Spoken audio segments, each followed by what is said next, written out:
ko fenn dañoo salfaañe àq ak yelleef Ousmane Sonko. waaw am nañ ci droit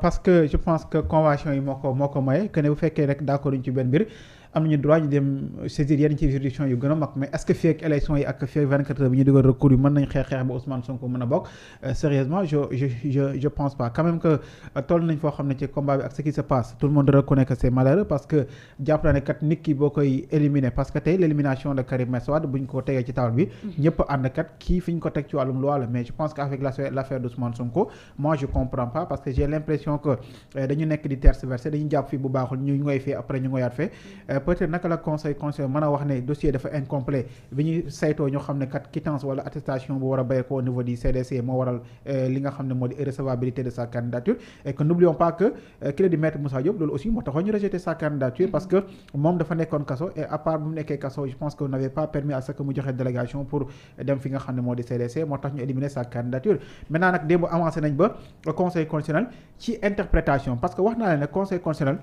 xawma ci L121 la si je me trompe pas mooy wax ne kat conseil constitutionnel loi bi may na ko à ce que tey mu interpréter maanaam lëñ bët candidature bi dañ naan kat kii mooy candidature wala lii mooy dossier Mamari ñu ne kat Mamari ngi nii nationalité baax na ñu ne waaw ñu ne kat fisc ñu ne waaw baax na ñu ne waaw nangam condamnation ci wàllum yoon ñu ne attends Mamari mi kat sàccoon na bu mu sàccee léegi lañ ko daan est-ce que loi bi li la ci wax kii ne non ma nii laa wax yaakaar rek kii ne naa ko def après ñu daal di jël li nga xam ne moo di benn tënk mais nag je pense que par rapport à ça aussi même bi ñu ko jëlee ci l'affaire diffamation parce que démb gisaat naa ko mel ni Birame Touré di revenir un peu ci propos yooyu nga xam ne clé di maître Khoureyssi Ba yëkkati woon na ko keroog bi mu génnee ci cour suprême wax ne kat Ousmane Sonko fu ñu toll nii jeex na dina toog juróomi at yoo xam ne du mën a doon li nga xam ne moo di candidat bi mu ko waxee aussi gis nga ni ñu doon saytee di ko dalak di dal ci kawam gis nga sax clé d'or après intervention bi nga xam ne defoon na ko à l'époque di wax que ne loolu nekku responsabilité maître Khoureyssi par la suite aussi bi mu demee changé waat na ay propos wax li nga xam ne moo la wax maintenant je pense que bu fekkee ne tey diffamation war na mën a tax ñu génnee nit ci ab liste électorale wala génnee ko ci ab élection wala sax mu war a toog juróomi at yoo xam ne du mën a falu wala duñ ko mën a fal mais là je pense qu'il nous faudra quand même des explications parce que bu fekkoon ne tey toutes les voies de recours jeexal nañu ko ni kon je pense que du am problème mais li am solo ba am solo mooy y a une rabat d'arrêt boo xam ne les avocats jot nañ ko introduire et puis on attend rabat d'arrêt bi wax concrètement ci atte bi ak daan bi ñu ko daan mu toll ci juróom benn weeri kaso te dégg nga foofu sax ñi nga xam ñoo di expert wala ñiy xeltu ci wàllum droit liñ ci waxoon parce que loi bi def ne bu ñu la daanee juróom benn weer ak lu ëpp et je pense que Ousmane Sonko juróom benn weer lañ ko daan maintenant koppar gi ça a commencé à partir de 200 000 francs CFA moom 200 millions lañ ko daanoon maintenant Cour suprême dafa génne woon li nga xam ne moo di contrainte par corps bu ko joxewul mën nañ ko jàpp yóbbu ko waat li nga xam ne moo di kaso pour man daal jàpp naa ne foofu y a une tergiversation boo xam ne man j'ai pas bien compris en tout cas nag comme ni ko Moustapha Sarré waxee nga xam ne doon na ko jege Ousmane Sonko bu ko waxee aussi dañ koy gëm mais est-ce que dina am benn finalité quand même ci par rapport ak la participation d'Ousmane Sonko oui ou non quand même man je pense pas concrètement en tout cas li ci am solo mooy peut-être la non participation de Ousmane Sonko ci par rapport à ces élections lu ñu xaaroon la et puis li ñu seenoon mi ñëw la parce que man depuis le président wax ne kat man je renonce ci jëm ci wàllum troisième candidature si laa jàpp ne kat dina dem waaye dina am ku yóbbaale et que yóbbaale googu dañu foogoon ne sax dafay yóbbaale képp koo xam ne jege ñaare Ousmane Sonko parce que man sama analyse loolu je le prenais en compte et puis du man kese la plupart ñu doon faral di analyser ci wàllum politique même perception bi amoon maintenant nag je pense que y a une forte pression boo xam ne ñi ànd ak Ousmane Sonko def nañu ko ba tax na peut-être ñoom loolu ñu xam ne bëggoon nañ ko lu bébét nañ ko jot ñu ci yegg pourquoi parce que serait un peu franglant pour peut-être ñu gàllankoor la candidature de Bassirou Diomaye Faye ak Cheikh Tidiane Dièye ak ñeneen ñi nga xam ne jàpp nañ ne c'est des plans jëmale ko ci parti Pastef maintenant nag peut-être éliminer la candidature d'Ousmane Sonko ci par rapport ak fi ñu ko teg ak ñoom fi ñu jàpp ne loolu moo tax ñu éliminer ko ce serait quand même li nga xam ne moo di un peu explicable ci par rapport à ça mais je pense que daal li ci am ba des mooy peut-être xeex ba Ousmane Sonko bokk dans cette situation moi je pense pas et que ñoom sax boo leen déggee ci kàddu yi njëkkati mooy Bassirou moom mooy Ousmane et que Ousmane moo fi toogoon sax ne projet bi du moom kese moo ko war a mën a mooy di prôner maintenant y a quelqu'un boo xam ne bi ñu taxawal parti bi bokkoon na fa bi ñuy tëgg affaire yi bokkoon na fa et que Bassirou ak Ousmane je pense que seen ànd keroog j'entends maa ngi déglu ko mel ni professeur Mbaye Thiam muy wax que ne ñoom ñaar bi ñuy bind li nga xam ne même moo di même solution wala peut-être lii fondement projet bi boobu ñu ko woon fi nga xam ne moo di fac droit ça veut dire que ñoom ñaar seen ànd du tey et puis je pense que am nañ complicité bi donc je pense que pour man nekk di s'attarder ci par rapport ak nañ seex Ousmane Sonko bokk dans ces élections ce serait quasiment de la gâchis donc il faudrait mettre focus ci par rapport ak ki nga xam ne moo jàll mu di Bassirou Diomaye Faye pour voir éventuellement naka la ñuy taxawalee ab coalition boo xam ne bu ñu demee seen i ay carte duñu ko tasaare waaye dinañ ko concentrer ci benn ba ñaar ba ñetti candidat bu ko defee bu fekkee deuxième tour am na aussi ils vont essayer d'être formé benn bloc nekk derrière et je pense que moo tax tey les candidats spoliés maa ngi xaar seen déclaration ce soir lan lay doon est-ce que ñoom it dañuy fas yéene topp mbir mi di recommander à ce que ñu dàq les élections wala est-ce que maintenant dañuy taxaw temm ne ñun nous serons derrière ce candidat ou nous serons derrière cette candidature et puis ce qui est important mooy Boubacar Camara normalement tey war na génn est-ce que moom il va renoncer à sa candidature wala est-ce que dafay dem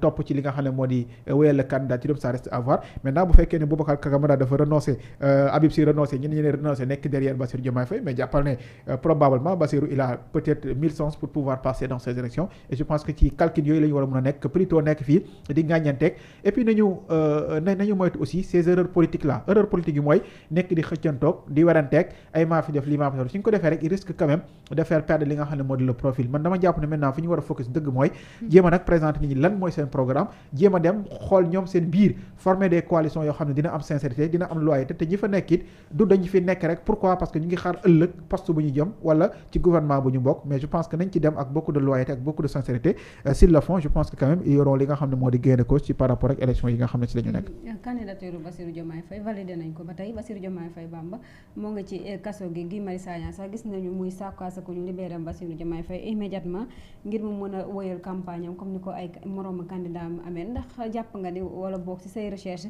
gis nga ni Bassirou Diomaye Faye war nañ ko mën a génne ci kaso bi. waaw loolu je pense que maa ngi doon déglu ku mel ni Ngagne Demba Touré jot na ko bind sax sur sa page je pense que di wax que ne nag fi ñu toll nii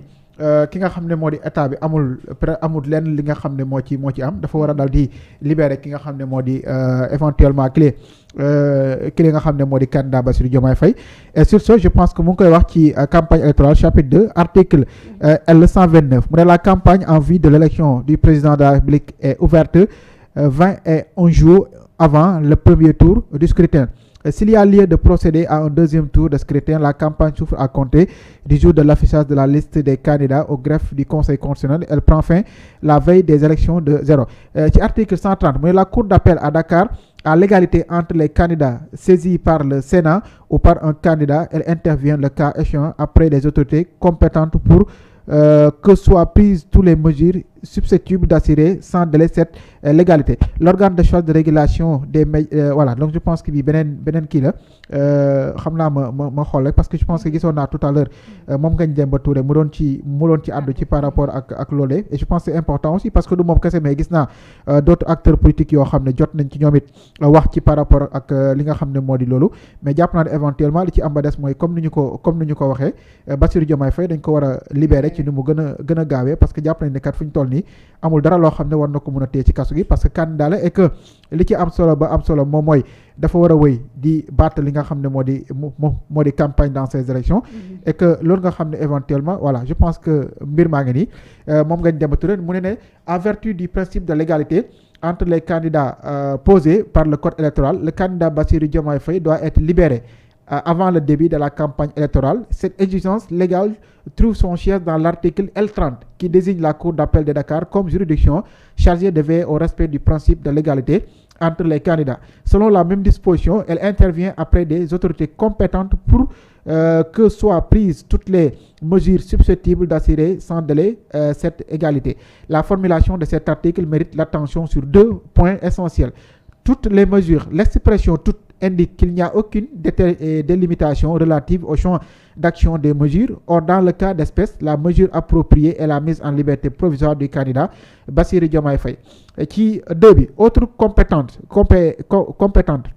Ici, la loi ne fait aucune distinction entre les autorités que la Cour d'appel peut saisir. Dès lors, elle peut saisir les autorités administratives et des autorités judiciaires. Ainsi, elle peut intervenir auprès du procureur de la République ou du doyen des juges du tribunal de grande instance hors classe de Dakar pour assurer la mise en liberté provisoire d'office de Bassirou Diomaye Faye. Quant au requérant, la juridiction d'appel peut être saisie par la Sénat ou le candidat. Nous invitons les autorités sénégalaises à prendre toutes les dispositions pour le respect du principe de l'égalité entre les candidats c'est à la fois une exigence légale et un principe démocratique donc selon bu ñu tënkee kàddu yi nga xam ne moom ki la di Ngagne Demba Touré yëkkati na ko mooy boo demee ci L30 bi comme dispositif comme ni nga ko waxee mooy Bassirou Diomaye Faye normalement fi ñu toll nii dañ ko war a dal di tegge loxo parce que loi bi moo ko wax mais nag je pense que en Afrique bu fekkee ñu ngi def gëstu on sait que Nelson Mandela bi ñu koy tabb ci kaso gi la nekkoon dafa génn kaso doon li nga xam ne moo di président et que doon na président yu bëri bëri yu nekk en Afrique donc dañ leen fal te alors que ñu ngi nekkoon ci kaso gi démb nag peut-être am na sax benn juste bu ñu doon laaj que bu fekkee ne parce que on sait que les candidats dañu am 10 minutes ou 5 minutes au niveau de la RTS maintenant bu fekkee ne Bassirou génnul naka lañ ko mën a defee est-ce que dafay délégué kenn wala est-ce que dañuy teg ay photos et cetera yooyu je pense que peut-être dinañ ci àddu mais daal en tout cas li ci am ba des mooy ak li Ngagne Demba Touré wax ak li loi bi wax mooy bu fekkee ne te nañ ko bàyyi ñoom am nañu droit ñu saisir li nga xam ne moo di Sénat bu fekkee ne Sénat réagir am nañu droit également ñu saisir d'autres juridictions bu ko defee moom ki nga xam ne moo di kile nga éventuellement nga xam ne moo di Ngagne Demba éventuellement Bassirou